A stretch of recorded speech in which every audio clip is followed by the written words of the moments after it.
मधुबन के बाबा,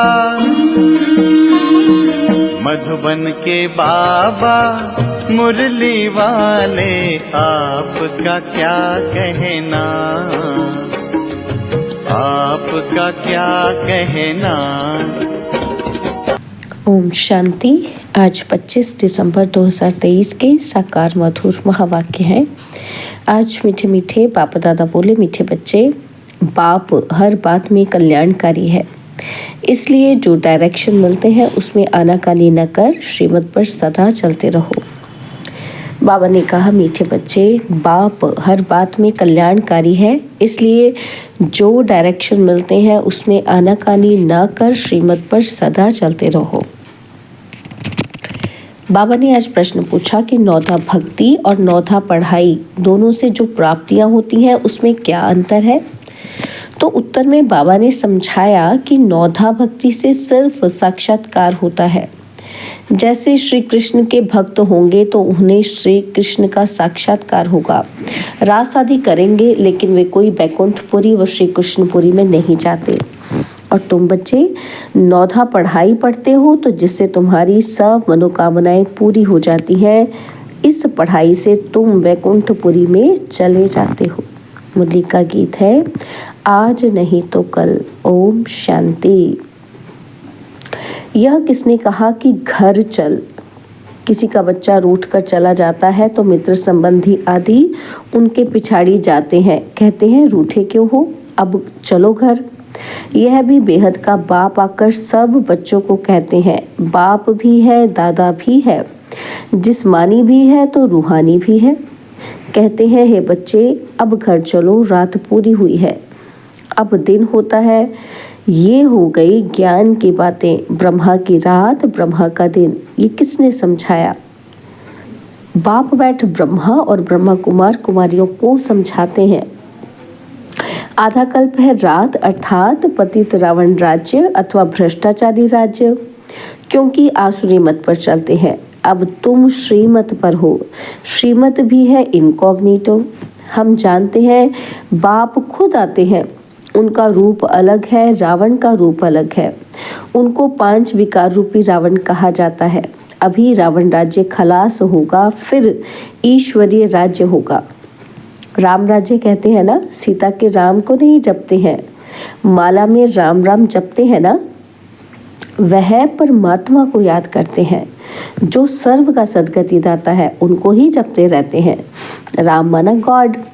माला जब जपते हैं तो कभी कोई व्यक्ति को याद नहीं करेंगे, उनकी बुद्धि में दूसरा कोई आएगा ही नहीं। तो अब बाप समझाते हैं, रात पूरी हुई, ये है कर्म क्षेत्र, स्टेज जहां हम आत्माएं शरीर धारण कर पाठ बजाती हैं। 84 जन्मों का पाठ बजाना है, फिर उसमें वर्ण भी दिखाते हैं, क्योंकि 84 जन्मों का हिसाब भी चाहिए ना, किस किस जन्म में, किस कुल में, किस वर्ण में आते हैं, इसलिए ही विराट रूप भी दिखाया है। पहले पहले है ब्राह्मण, सिर्फ सत्युगी सूर्यवंशी में 84 जन्म हो न सके। ब्राह्मण कुल में भी 84 जन्म नहीं होते। 84 जन्म तो भिन्न भिन्न नाम, रूप, देश, काल में होते हैं। सत्युग सतो प्रधान से फिर कलयुग तमो प्रधान में जरूर आना है, उनका भी टाइम दिया जाता है। मनुष्य 84 जन्म कैसे लेते हैं, यह भी समझने की बात है। मनुष्य तो समझ ही नहीं सकते। तब तो बाप कहते हैं कि तुम अपने जन्मों को नहीं जानते हो, मैं बतलाता हूँ। बाप समझाते हैं, ड्रामा अनुसार सब भूलना जरूर है। अब ये संगम युग है। दुनिया तो कहती है कलयुग अभी छोटा बच्चा है, इसको कहा जाता है अज्ञान घोर अंधियारा। जैसे ड्रामा के एक्टर्स को मालूम होता है कि अभी नाटक पूरा होने में 10 मिनट है, ये भी चैतन्य ड्रामा है। ये कब पूरा होता है मनुष्य नहीं जानते। मनुष्य तो घोर अंधेरे में है। बाप कहते हैं, गुरु गोसाई वेद शास्त्र जप तप आदि से मैं नहीं मिलता हूँ। यह है भक्ति मार्ग की सामग्री। मैं तो अपने समय पर आता हूँ, जब रात से दिन बनाना है अथवा अनेक धर्मों का विनाश कर एक धर्म की स्थापना करनी है। जब सृष्टि चक्र पूरा हो तब तो मैं स्वर्ग की स्थापना करूं। झट बादशाही शुरू होती है। तुम जानते हो, हम फिर कोई राजाओं के पास जन्म लेते हैं, फिर आहिस्ते आहिस्ते नई दुनिया बन जाती है, सब कुछ नया बनाना पड़ता है। बाबा ने समझाया है, आत्मा में पढ़ाई के संस्कार व कर्म करने के संस्कार रहते हैं। अब तुम बच्चों को आत्म अभिमानी बनना चाहिए। मनुष्य है सब देह अभिमानी। जब आत्म अभिमानी बने तब परमात्मा को याद कर सके। पहले पहले है आत्म अभिमानी बनने के बाद कहते भी सब हैं कि हम आत्मा जीवात्मा है। यह भी कहते हैं आत्मा अविनाशी है और यह शरीर विनाशी है। आत्मा एक शरीर छोड़ दूसरा लेती है, इतना भी कहते हैं, परंतु इस पर चलते नहीं। अभी तुम जानते हो, आत्मा निराकारी दुनिया से आती है, उसमें अविनाशी पार्ट है। यह बाप बैठ समझाते हैं, पुनर्जन्म लेते हैं। ड्रामा तो हूबहू रिपीट होता है। फिर क्राइस्ट आदि सबको आना पड़ेगा, अपने अपने समय पर आकर धर्म स्थापन करते हैं। तुम्हारा भी है संगम युगी ब्राह्मणों का धर्म, वह है पुजारी ब्राह्मण, तुम हो पूज्य। तुम कभी पूजा नहीं करेंगे, मनुष्य तो पूजा करेंगे। तो बाप समझाते हैं, ये कितनी बड़ी पढ़ाई है, कितनी धारणा करनी पड़ती है। विस्तार से धारणा करने में नंबरवार है। नटशल में तो समझते हैं बाबा रचता और ये उनकी रचना है। अच्छा, ये तो समझते हो ना, बाप है, बाप को सब भक्त याद करते हैं। भक्त भी हैं, बच्चे भी हैं। भक्त बाबा कहकर पुकारते हैं। अगर भक्त भगवान है तो फिर बाबा कहकर किसे पुकारते हैं, ये भी समझते नहीं। अपने को भगवान समझ बैठ जाते हैं। बाबा कहते हैं, ड्रामा अनुसार जब ऐसी हालत हो जाती है, भारत बिल्कुल ही लास्ट खाते में चला जाता है, तब बाप आते हैं। भारत जब पुराना हो तब फिर नया बने। नया भारत जब था तो कोई और धर्म नहीं था, उसको स्वर्ग कहा जाता है। अभी पुराना भारत है, इसको नर्क कहेंगे। वहाँ पूज्य थे, अब पुजारी हैं। पूज्य और पुजारी का फर्क तो बता दिया है। हम आत्मा सो पूज्य, फिर हम आत्मा सो पुजारी। हम सो ज्ञानी तो आत्मा और हम आत्मा पुजारी तो आत्मा। आप ही पूज्य, आप ही पुजारी भगवान को नहीं कहेंगे, लक्ष्मी नारायण को कहेंगे। तो ये बुद्धि में आना चाहिए कि वे कैसे पूज्य फिर पुजारी बनते हैं। बाप कहते हैं, कल्प पहले भी मैंने ऐसे ही ज्ञान दिया था। कल्प कल्प देता हूँ, मैं आता ही हूँ कल्प के संगम युग पर। मेरा नाम ही पतित पावन है। जब सारी दुनिया पतित होती है तब मैं आता हूँ। देखो, यह झाड़ है, इसमें ब्रह्मा ऊपर में खड़ा है। पहले आदि में दिखाते हैं, अभी सब पिछाड़ी में है। जैसे ब्रह्मा पिछाड़ी में प्रत्यक्ष हुआ है, वैसे वह भी पिछाड़ी में आएंगे। जैसे क्राइस्ट है तो वह फिर अंत में आएगा, परंतु हम पिछाड़ी यानी डाल के अंत में उनका चित्र नहीं दे सकते हैं, समझा सकते हैं। जैसे ये देवी देवता धर्म की स्थापन करने वाला प्रजापिता ब्रह्मा है, अभी झाड़ की एंड में खड़ा है। क्राइस्ट भी क्रिश्चियन धर्म का प्रजापिता है ना। जैसे यह प्रजापिता ब्रह्मा, वैसे वो प्रजापिता क्राइस्ट, प्रजापिता बुद्ध, यह सब धर्म की स्थापना करने वाले हैं। सन्यासियों का शंकराचार्य उनको भी पिता कहेंगे, वह गुरु कहते हैं। कहेंगे हमारा गुरु शंकराचार्य था, तो ये जो डाल के आदि में खड़े हैं, ये फिर जन्म लेते लेते अंत में आते हैं। अभी सब तमो प्रधान स्टेज में है, यह भी आकर समझेंगे। पिछाड़ी में सलाम करने आएंगे जरूर, उनको भी कहेंगे कि बेहद के बाप को याद करो। बेहद का बाप सबके लिए कहते हैं, देह सहित देह के सब संबंधों को छोड़ो। यह ज्ञान हर एक धर्म वाले के लिए है। सब देह के धर्म छोड़ अपने को अशरीरी समझ बाप को याद करो। जितना याद करेंगे, ज्ञान की धारणा करेंगे, उतना ऊंच पद पाएंगे। कल्प पहले जिसने जितना ज्ञान लिया होगा उतना जरूर आकर लेंगे। तुम बच्चों को कितना फख्र रहना चाहिए। हम विश्व के रचयिता बाप के बच्चे हैं। बाप हमको विश्व का मालिक बनाते हैं, राजयोग सिखला रहे हैं। कितनी सहज बात है, परंतु चलते चलते थोड़ी सी बात में संशय आ जाता है। इसको ही माया का तूफान व परीक्षा कहा जाता है। यह तो बाप कहते ही हैं कि ग्रस्त व्यवहार में रहना है। सबको घर बार छुड़ा दूं तो सब यहाँ आकर बैठ जाए। व्यवहार में भी पास करना है, फिर समय पर सर्विस में लग जाएंगे। जिन्होंने धंधे आदि को छोड़ा है, उनको फिर सर्विस में लगाते हैं। तो कोई बिगड़ पड़ते हैं, कोई तो समझते हैं श्रीमत में कल्याण है, श्रीमत पर ज़रूर चलना ही है। डायरेक्शन मिला, उसमें फिर आनाकानी नहीं करनी चाहिए। बाप हर बात में कल्याणकारी है। माया बड़ी चंचल है। बहुत हैं जो समझते हैं ऐसे रहने से तो कोई धंधा ही करे, कोई समझते हैं शादी करे। बुद्धि चक्र खाती रहती है, फिर पढ़ाई को छोड़ देते हैं। कोई तो बाप से गारंटी करते हैं कि हम श्रीमत पर ज़रूर चलेंगे। वह है आसुरी मत और यह है ईश्वरीय मत।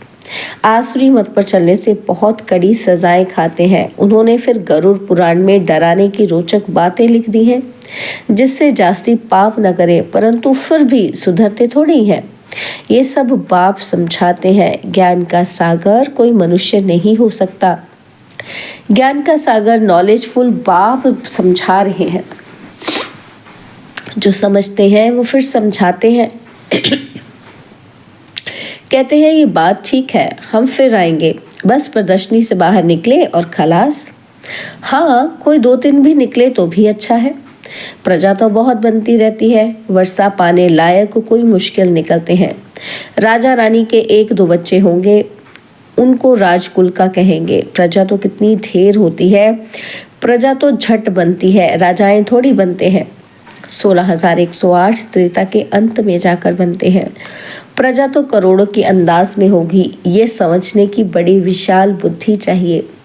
हम पारलौकिक बाप से वर्षा ले रहे हैं। बाप का फरमान है, मुझे याद करो और वर्षे को याद करो। मन मना भव और मध्यजी भव, स्वर्ग है विष्णुपुरी और यह रावणपुरी। शांतिधाम, सुखधाम और दुखधाम ये बाप समझाते हैं। बाप को याद करने से अंतमति सुगति हो जाएगी। भक्ति मार्ग में समझो श्री कृष्ण को याद करते हैं, परंतु ऐसे नहीं कि श्री कृष्णपुरी में पहुंच जाएंगे। नहीं, करके श्री कृष्णपुरी में जाकर ध्यान में रास आदि करके लौटेंगे। वह है 9था भक्ति का प्रभाव, जिससे उनको साक्षात्कार हो जाता है, मनोकामना पूरी होती है। बाकी सत्युग तो सत्युग है, वहां जाने के लिए फिर 9था पढ़ाई चाहिए, 9था भक्ति नहीं। पढ़ते रहो, मुरली ज़रूर पढ़नी चाहिए, सेंटर में ज़रूर जाना है, नहीं तो मुरली लेकर घर में ज़रूर पढ़ो। कोई को कहा जाता है सेंटर जाओ, हर एक के लिए अलग अलग है, सबके लिए एक बात नहीं हो सकती। ऐसे नहीं कि बाबा कहते हैं दृष्टि देकर खाओ तो बस, परंतु बाबा कहते हैं लाचारी हालत में और कुछ नहीं कर सकते तो दृष्टि देकर खाओ। बाकी सबके लिए थोड़ी बाबा कहेंगे। जैसे बाबा कोई को कहते हैं बाइस्कोप में भले जाओ, परंतु सबके लिए नहीं है। कोई को कोई के साथ जाना पड़ता है तो उन्हें नॉलेज भी देनी है। ये हद का नाटक है और ये बेहद का नाटक है, तो सर्विस करनी पड़े। ऐसे नहीं कि सिर्फ देखने के लिए जाना है, शमशान में भी जाकर सर्विस करना है। अच्छा, मीठे मीठे सिकिलदे बच्चों प्रति माता पिता बाप दादा का याद प्यार और गुड मॉर्निंग। रूहानी बाप की रूहानी बच्चों को नमस्ते। हम रूहानी बच्चों की रूहानी बाप दादाजी को दिलवा जान सिकवा प्रेम से नमस्ते। ओम शांति। प्यारे बाबा, मीठे बाबा, मेरे बाबा, शुक्रिया बाबा, शुक्रिया बाबा, शुक्रिया। धारणा के लिए मुख्य सार है, पहला पॉइंट है बाप की हर बात में कल्याण है। ये समझ निश्चय बुद्धि होकर चलना है, कभी भी संशय में नहीं आना है, श्रीमत को यथार्थ रीति समझना है। बाप की हर बात में कल्याण है, ये समझ निश्चय बुद्धि होकर चलना है, कभी भी संशय में नहीं आना है, श्रीमत को यथार्थ रीति समझना है। और सेकंड पॉइंट है आत्म अभिमानी रहने का अभ्यास करना है। ड्रामा में हर एक्टर का अनादि पाठ है, इसलिए साक्षी हो देखने का अभ्यास करना है। आत्म अभिमानी रहने का अभ्यास करना है। ड्रामा में हर एक्टर का अनादि पाठ है, इसलिए साक्षी हो देखने का अभ्यास करना है। बाबा ने आज वरदान दिया, सदा सेफ्टी की लकीर के अंदर परमात्मा छत्र छाया का अनुभव करने वाले माया जीत भव। सदा सेफ्टी की लकीर के अंदर परमात्मा छत्र छाया का अनुभव करने वाले माया जीत भव। बाप और आप यही सेफ्टी की लकीर है। यह लकीर ही परमात्म छत्र छाया है। जो इस छत्र छाया की लकीर के अंदर है, उसके पास माया आने की हिम्मत भी नहीं रख सकती। फिर मेहनत क्या होती, रुकावट क्या होती, विघ्न क्या होता, इन शब्दों से अविद्या हो जाएगी। सदा सेफ रहेंगे, बाप की दिल में समाये रहेंगे। यही सबसे सहज और तीव्र गति में जाने का व मायाजीत बनने का पुरुषार्थ है। स्लोगन है, दिव्य गुणों के सर्व अलंकारों से सजे सजाए रहो तो अहंकार आ नहीं सकता। दिव्य गुणों के सर्व अलंकारों से सजे सजाए रहो तो अहंकार आ नहीं सकता। ओम शांति। और अब यह एक बहुत अच्छी वीडियो भी जरूर देखें।